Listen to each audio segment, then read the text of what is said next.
तो स्वागत है आप सभी का हमारे चैनल के एक बिल्कुल ही ब्रांड न्यू और लेटेस्ट वीडियो के अंदर, जहां इस वीडियो के अंदर हम बात करने वाले हैं the most anticipated movie of the year Salaar के बारे में। और यकीन मानिए जितने भी लोगों ने इस मूवी के लिए इंतजार किया है उनका वो सारा इंतजार वर्थ इट है। और अगर इस मूवी की बात करूं तो ये मूवी इतनी कमाल की है कि इसे हम प्रशांत नील की मास्टरपीस मूवी भी कह सकते हैं, जिसका लेवल बिल्कुल ही KGF और KGF चैप्टर 2 जैसा था। तो इसलिए आइए आज की वीडियो के अंदर, साथ ही मूवी के अंदर कई सारे ऐसे सीन्स भी हैं जो कि एक्चुअली में कहां पर कनेक्टेड है ये हमें मूवी में काफी आगे पता लगता है। सो इसलिए मैं आप सभी के लिए इस मूवी की स्टोरी को काफी सिंपल तरीके से एक्सप्लेन करूंगा ताकि आप में से किसी को भी स्टोरी समझने में कोई दिक्कत ना आए। तो चलिए स्टार्ट करते हैं और सलार मूवी की स्टोरी के बारे में डिटेल से जानते हैं। तो इस मूवी की स्टोरी शुरू होती है दो छोटे बच्चों से, जिन दोनों बच्चों की एज 10 से 12 साल होती है। इनके नाम होते हैं वर्धा और देवा और ये दोनों ही एक दूसरे के बहुत अच्छे दोस्त होते हैं। मूवी के स्टार्टिंग में ये दोनों साथ में खेल रहे होते हैं, तभी इनमें से वर्धा को कुछ बच्चे परेशान करते हैं कि इनसे काफी बड़े होते हैं। बट ये देखकर देवा अपने दोस्त की हेल्प करता है और वो उन सभी को पीटकर अपने दोस्त को बचा लेता है। और यही हमें ये पता लगता है कि वर्धा और देवा दोनों ही सच्चे दोस्त हैं। हमें एक रात का सीन दिखाया जाता है जिस रात को बारिश हो रही होती है और यहाँ पर देवा अपने घर को लॉक कर रहा होता है। देवा के घर के आसपास काफी तबाही मची होती है और देवा के घर के अंदर उसकी माँ होती है और वो अपनी माँ को लॉक करके अपनी माँ को प्रोटेक्ट करने की कोशिश करता है। बट तभी हम ये देखते हैं कि वहाँ पर कुछ गुंडे आ जाते हैं जो कि देवा को पकड़ लेते हैं और उसके घर के गेट को तोड़ देते हैं। एंड देन वो उसकी माँ को बाहर निकाल लेते हैं और फिर हम ये देखते हैं कि वो उन दोनों को मारने की कोशिश करते हैं। लेकिन इससे पहले कि वो गुंडे देवा और देवा की माँ को मार पाए, मैं एक सरदार हूँ लेकिन मैं अपनी पावर तुझे दे रहा हूँ और इसीलिए तू इस पावर को इस कड़े के साथ ले ले और मेरे दोस्त और उसकी माँ को छोड़ दे। ये देखकर ऐसा ही करता है वो पावर की लालच में वर्धा का कड़ा लेकर पहन लेता है और इसके बदले में वो देवा और उसकी माँ को छोड़ देता है। देवा को ये देखकर काफी खुशी होती है कि उसके दोस्त वर्धा ने उसके और उसकी माँ की जान बचाई है। बट यहीं पर फिर वर्धा उससे कहता है कि उसके और उसकी माँ के लिए यह जगह बिल्कुल भी सेफ नहीं है और इसलिए हो सकता है कि फिर से उन्हें मारने की कोशिश की जाए। एंड दैट्स व्हाई वो ये चाहता है कि वो दोनों यहाँ से निकल जाएं और किसी दूसरी जगह जाकर रहें, एक ऐसी जगह जहाँ उनके जान को कोई खतरा ना हो। देवा अपने दोस्त वर्धा की बात मान लेता है और वो अपनी माँ को लेकर वहाँ से जाने लगता है। लेकिन जाने से पहले वो अपने दोस्त वर्धा से एक वादा करता है और वो वर्धा से कहता है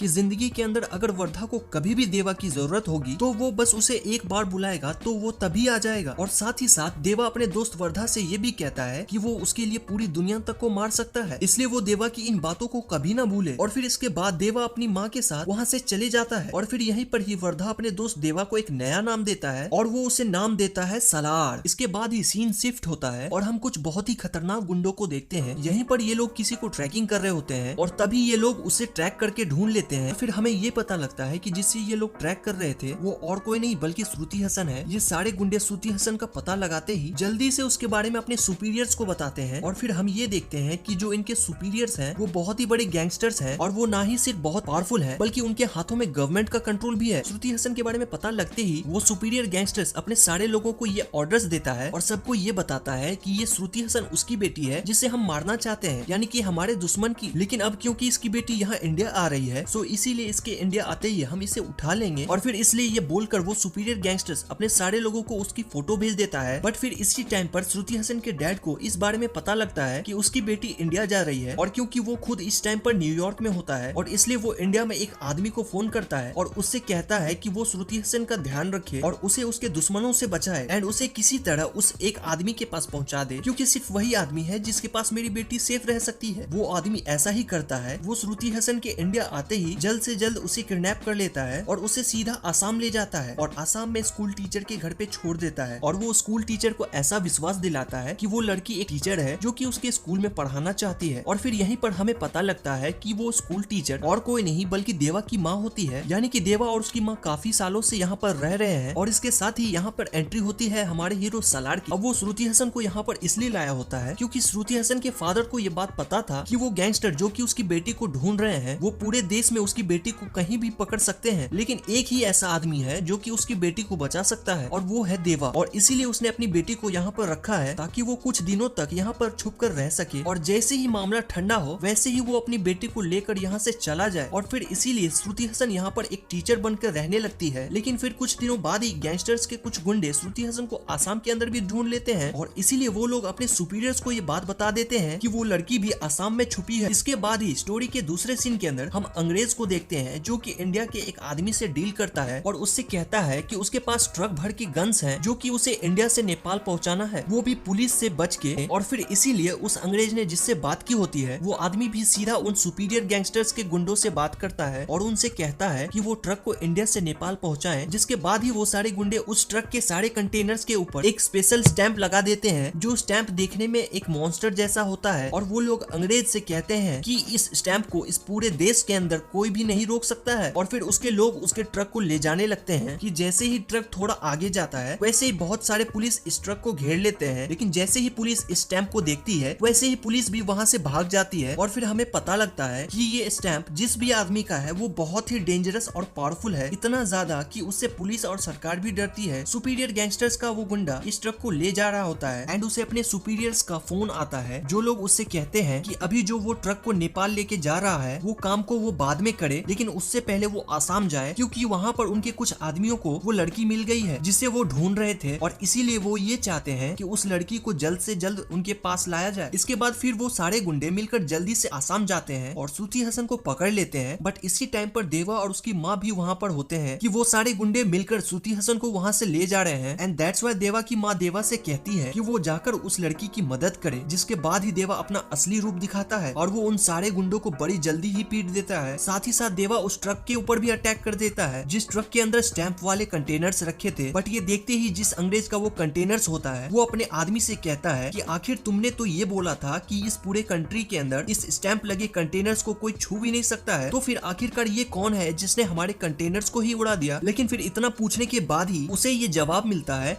कि जिस आदमी ने इस स्टैंप को बनाया है वो आदमी यही है, यानी कि अपना देवा। और फिर यहीं पर हमें ये भी पता लगता है कि देवा की हिस्ट्री के अंदर कई सारे बड़े राज छुपे हैं। लेकिन इधर इसी मौके का फायदा उठाकर जो आदमी श्रुति हसन की हेल्प कर रहा था वो उसे एक गाड़ी में बैठाता है और उसे वहाँ से दूर ले जाता है ताकि वो सेफ रह सके। लेकिन वहाँ से थोड़ा आगे जाते ही रास्ते में श्रुति हसन उस आदमी से ये कहती है कि आखिरकार ये सब चल क्या रहा है, मेरी कुछ समझ में नहीं आ रहा। आखिर ये गुंडे कौन है जो कि मेरे पीछे पड़े हैं, ये सब मुझे मारना क्यों चाहते हैं, आखिर ये सारे गैंगस्टर्स है कौन और ये देवा कौन है और उसे देवा के पास ही क्यों लाया गया था। श्रुति हसन के इन सारे सवालों को सुनकर वो आदमी उससे कहता है कि वो जानता है कि उसके मन में कई सारे सवाल हैं और इसीलिए वो एक एक करके इन सारे सवालों के जवाब देने वाला है। वो आदमी अपनी कहानी शुरू करता है और वो श्रुति हसन से कहता है कि इन सब की शुरुआत हजारों साल पहले हुई थी। हजारों साल पहले 3 कबीले हुआ करते थे, जिन 3 कबीले के नाम थे मन्नार, शयांग और घड़ियांग। और वैसे तो इन तीनों कबीले के लोग डाकू थे जो कि जंगली तरीकों से लूटपाट किया करते थे, लेकिन एक्चुअली में वो बहुत ही पावरफुल और खूंखार भी थे। लेकिन फिर उसके कुछ टाइम बाद ही उन तीनों कबीलों ने मिलकर अपनी एक जगह बनाई और उस पूरी जगह को उन्होंने नाम दिया खानसार। और फिर वो तीनों कबीले मिलकर अपनी इस खानसार शहर को रूल करने लगे। इन सब के दौरान ही उनकी कई लड़ाइयाँ हुई, जैसे कि बाहरी हमले, जैसे अंग्रेजों के हमले। लेकिन उन तीनों कबीलों ने मिलकर हर बार बाहर से आने वाले सभी को मार दिया, यहाँ तक कि अंग्रेजों को भी। और इसीलिए उनकी हुकूमत को कोई नहीं हिला पाया। जब साल 1947 में देश आजाद हुआ और 1950s और 60s के अंदर देश को लेकर नीतियां बनने लगी, तब सरकार ने फैसला लिया कि वो खानसार शहर को रद्द कर देंगे और उस एरिया को अपने कंट्रोल में ले लेंगे। लेकिन फिर जब सरकार ने ऐसा करने की कोशिश की तभी उन तीनों कबीलों में से एक मन्नार कबीले के हेड ने सरकार के आगे बगावत कर दी और सरकार के कई सारे मंत्रियों को मार दिया और सरकार को यह धमकी दी कि वो कभी भी खानसार की तरफ उंगली ना उठाए। जिसके बाद ऐसा ही हुआ और फिर कभी सरकार ने भी खानसार के लिए कोई एक्शन नहीं लिया। इसके बाद मन्नार कबीले का वो लीडर धीरे धीरे करके पूरे खानसार का हेड बन गया और क्योंकि वो एक बहुत ही महान लीडर था इसीलिए उसने भी धीरे धीरे करके खानसार में कई डेवलपमेंट किए। उसने खानसार में बड़ी बड़ी बिल्डिंग्स बनाई, खानसार के लिए एक पूरी मिलिट्री खड़ी कर दी जिनके पास खुद के सोल्जर्स थे। उन्होंने अपने लिए कई सारे हथियार लिए और यहाँ तक कि उसके लीडर ने खानसार के लिए कई सारे कानून भी बनाए और खानसार के इस लीडर का नाम था शिव मन्नार। इसके साथ ही खानसार के अंदर शिव मन्नार ने एक डेमोक्रेटिक सिस्टम भी बनाई, जिस सिस्टम के अंदर उसने खुद का एक पार्लियामेंट सिस्टम भी खड़ा किया। शिव मन्नार ने पूरे खानसार को 101 पार्ट में बांटा था और उन सारे एरियाज को रिप्रेजेंट करने के लिए एक वोट पावर बनाई थी। जिसके बाद अपनी सभा के अंदर उन्होंने 3 सिस्टम बनाए, पहला कपार, दूसरा सरदार और तीसरा कर्ता। और इन्हीं तीनों के लिए अलग अलग कड़े बनाए गए। इस पूरी सभा में कपार की संख्या 62, सरदार की संख्या 8 और कर्ता की 1, सभी को 1 वोट पावर दी गई, जिसे रिप्रेजेंट करने के लिए उन सभी को पतले कड़े दिए गए, जो कि इस बात को रिप्रेजेंट कर रहा है कि वो सभी कपार हैं। अगली बारी सरदार की थी तो एक सरदार को 3 वोट पावर दिए गए और इसीलिए 8 के 8 सरदारों के पास 3 वोट पावर है, जो कि मिलकर बनती है 24। और उन्हें रिप्रेजेंट करने के लिए इन सभी को मोटे कड़े दिए गए थे। लेकिन फिर आखिर में आता है अपना कर्ता, जिसे मिले 15 वोट्स और इसीलिए इसका कड़ा भी सबसे मोटा था। और अपने इस पूरी सिस्टम के अंदर शिव मन्नार खुद कर्ता बना, जो कि सबसे ज्यादा वोट पावर्स के साथ पूरे खानसार को लीड करेगा। इस पूरी सिस्टम से खानसार के सारे लोग बहुत ही खुश थे और शिव मन्नार बहुत ही बेहतर तरीके से खानसार को रूल रूल करता रहा। लेकिन फिर कुछ टाइम बाद ही नेचुरल रीजंस की वजह से शिव मन्नार की डेथ हो गई। लेकिन फिर शिव मन्नार के मरने के बाद तीनों कबीलों ने, पूरी सभा के सारे सदस्यों ने मिलकर ये फैसला लिया कि अब सोयांग कबीले के हेड को ही खानसार का कर्ता बनाया जाएगा, जिसके बाद वही खानसार को लीड करेगा। बट ये बात शिव मन्नार के बेटे राज मन्नार को बहुत ही बुरी लगी और इसीलिए उसने सोयांग कबीले के हेड को मार दिया था ताकि वो कर्ता न बन पाए और इसके साथ ही साथ सोयांग कबीले का कोई भी सदस्य कभी भी उसके खिलाफ बगावत न कर पाए। इसलिए राज मन्नार खुद ही खानसार का कर्ता बन गया, साथ ही साथ उसकी सभा में कोई उसके खिलाफ बगावत न करे। इसीलिए उसने अपने परिवार के सदस्यों में से ज्यादातर को सरदार बना दिया। शिव मन्नार की 2 पत्नियां थी,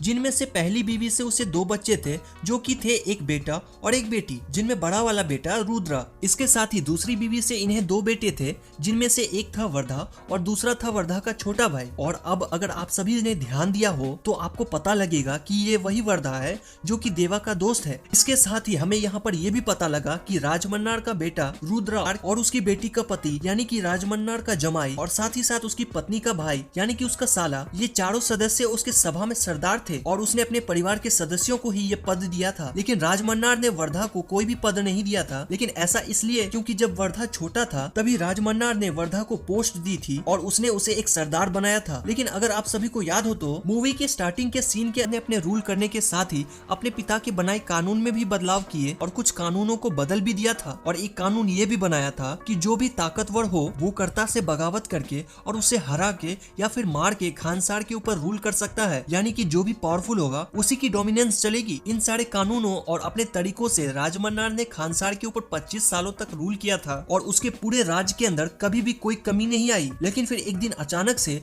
राज मन्नार ये डिसाइड करता है कि उसे किसी जरूरी काम से खानसार से बाहर जाना है। बट फिर इसी टाइम पर राज मन्नार का जमाई उसके पास आता है और उससे कहता है कि उसे अपने बेटे वर्धा को ठुकराए हुए काफी टाइम हो चुका है, लेकिन अब शायद उसे वर्धा को बुला लेना चाहिए। इसके बाद ही हम ये देखते हैं कि राज मन्नार वर्धा की बात सुनकर इमोशनल हो जाता है और यहीं पर हमें ये भी पता लगता है कि अपने सारे बच्चों में से राज मन्नार सबसे ज्यादा प्यार वर्धा से ही करता है। और इसके साथ ही जब भी वो वर्धा को देखता है तब उसे अपने पिता की याद आती है एंड दैट्स व्हाई राज मन्नार ये मन बना लेता है कि वो अपने बाद अपने बेटे वर्धा को ही कर्ता बनाएगा। जिसके बाद ही राज मन्नार अपनी बेटी को टेम्परेरी बेसिस पे कर्ता बनाता है और उससे कहता है कि जब तक वो वापस नहीं आता तब तक वो उसकी जगह रहकर रूल करेगी। इसके साथ ही वो सभा के अंदर अपने बेटे वर्धा को बुलाता है। 8 सरदारों में से एक सरदार की पोस्ट लेकर वर्धा को एक सरदार बना देता है और साथ ही साथ वो ये भी अनाउंस करता है कि जब वो वापस आएगा तब वो अपने बेटे वर्धा को ही कर्ता बना देगा, जिसके बाद उसका बेटा वर्धा ही खानसार को रूल करेगा। और फिर इन्हीं सब के बाद राज मन्नार जरूरी काम से खानसार से बाहर चला जाता है कि राज मन्नार का जमाई अपना असली रंग दिखाता है और राज मन्नार ने जिस आदमी का सरदार का पोस्ट लेकर अपने बेटे वर्धा को सरदार बनाया था वो उसी आदमी के पास जाता है और उसे भड़काने लगता है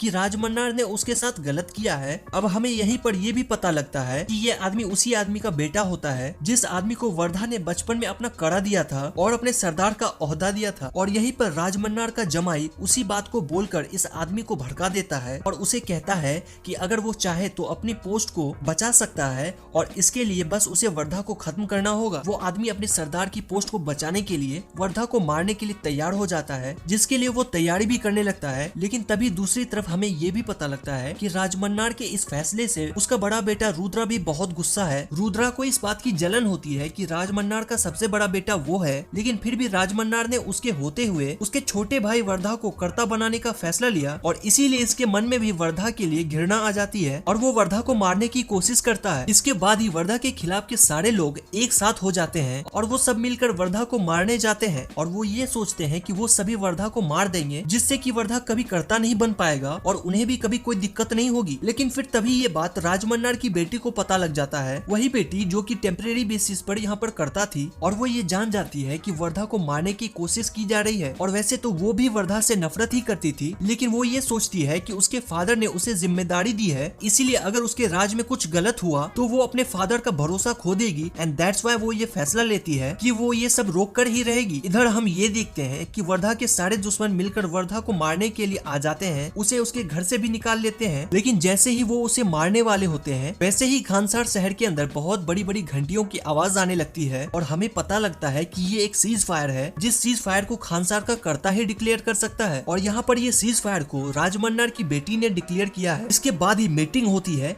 जिस मीटिंग के अंदर सबको बुलाया जाता है, जहाँ पर राज मन्नार की बेटी वर्धा के सारे दुश्मनों से पूछती है कि आखिरकार वो लोग ये सब क्यों कर रहे हैं। लेकिन इस बात के जवाब में वो लोग ये कहते हैं कि वो लोग जो भी कर रहे हैं वो खानसार के कानून के अंदर है और राजमन्नार ने ये कानून बनाया है कि जो भी पावरफुल है वो खानसार के अंदर अपनी डोमिनेंस बनाकर कर्ता बन सकता है और वो लोग यही करने की कोशिश कर रहे हैं। सो इसलिए उसमें गलत क्या है। बट राजमन्नार की बेटी ये जानती थी कि जो भी होने वाला है उससे उसके फादर कभी भी खुश नहीं होंगे एंड दैट्स व्हाई वो अपने सीज फायर को नहीं हटाती है। बट इसी के लिए वर्धा के सारे दुश्मन इस बात का प्रस्ताव रखते हैं कि खानसार के अंदर भी वोटिंग सिस्टम है, इसीलिए सीज फायर होगी या नहीं ये वोटिंग से डिसाइड होगा। सो फिर इसीलिए ये बात होती है कि आज से ठीक 9 दिन बाद सभा के अंदर वोटिंग की जाएगी, जिसमें अगर ज्यादा वोट इस बात को लेकर आएंगे कि सीज फायर को लागू होने देना चाहिए तो फिर सीज फायर लागू रहेगा, जिसके बाद कोई भी एक दूसरे से झगड़ा नहीं कर पाएगा। लेकिन अगर ज्यादा वोट इस पक्ष में आएंगे कि सीज फायर को हटा देना चाहिए तो सीज फायर को हटा दिया जाएगा, जिसके बाद कोई भी किसी से लड़ नहीं सकता है और उसे मार भी नहीं सकता है। जब ये बात तभी ये सब मिलकर अपनी खुद की मिलिट्री बनाने लगते हैं, क्योंकि एज ऑफ कोर्स खानसार की जो मिलिट्री है वो खानसार के कर्ता के हाथों में है, यानी कि अभी के टाइम पर राजमन्नार की बेटी के हाथ में और राजमन्नार के आने के बाद राजमन्नार के हाथों में होगा। सो इसीलिए ये लोग खुद के गन्स खरीदते हैं, मिसाइल्स, बॉम्ब्स और एक्सप्लोजिव खरीदते हैं और बहुत सारे देशों से रेबल सोल्जर्स को उठाकर ले आते हैं और उनसे अपनी खुद की आर्मी बनाते हैं, ताकि 9 दिन बाद जब ये लोग वर्धा को मारे तब कोई उन्हें रोकने आए तो वो उसे भी खत्म कर दे। और ये सारी चीजें वर्धा और वर्धा का छोटा भाई और उनके साथी भी देखते हैं और वो लोग भी ये डिसाइड करते हैं कि अगर उन सबको बचना है और इस लड़ाई को जीत कर जिंदा रहना है तो उन्हें भी खुद के लोग चाहिए होंगे और उन्हें भी खुद की आर्मी तैयार करनी होगी। और फिर इसी के लिए वर्धा का छोटा भाई पूछता है कि उनकी आर्मी कहाँ है, वो कब उसे तैयार करेंगे। वर्धा खानसार से निकलकर सीधा एक जगह जाता है जो जगह होती है गुजरात के एक छोटे से गाँव में, और वहाँ जाकर वो मिलता है अपने पुराने दोस्त देवा से, उसकी माँ से मिलता है और वो देवा से कहता है कि उसे उसकी मदद की जरूरत है। और क्योंकि देवा ने अपने बचपन के दोस्त वर्धा से वादा किया था कि वो जिंदगी में जब भी उसे बुलाएगा तब वो उसके लिए हाजिर होगा और जो वो चाहेगा वो देवा करेगा, एंड दैट्स व्हाई देवा वर्धा के साथ चला जाता है। जिसके बाद देवा वर्धा को लेकर खानसार में आता है, बट ये देखकर वर्धा के साथी काफी नाराज होते हैं, क्योंकि उन्हें ऐसा लगता है कि वर्धा पूरी आर्मी बिल्ड करने के बजाय सिर्फ एक ही आदमी को उठाकर ले आया जो कि शायद से किसी काम का भी नहीं है। लेकिन एक्चुअल रियलिटी क्या है ये तो हम और आप ही जानते हैं, क्योंकि जिस बंदे को वर्धा लेकर आया है वो अकेला ही किसी आर्मी से बढ़कर है, क्योंकि वो है सलार। इसके बाद ही सभी लोग तैयार होते हैं और सीधा वोटिंग्स का वेट करते हैं, एंड देन फिर वो दिन आ ही जाता है जिस दिन सीज फायर की वोटिंग्स होती है। बट फॉर्चुनेटली इस दिन वर्धा के फादर राजमन्नार भी आ जाते हैं, जो कि खानसार का करता है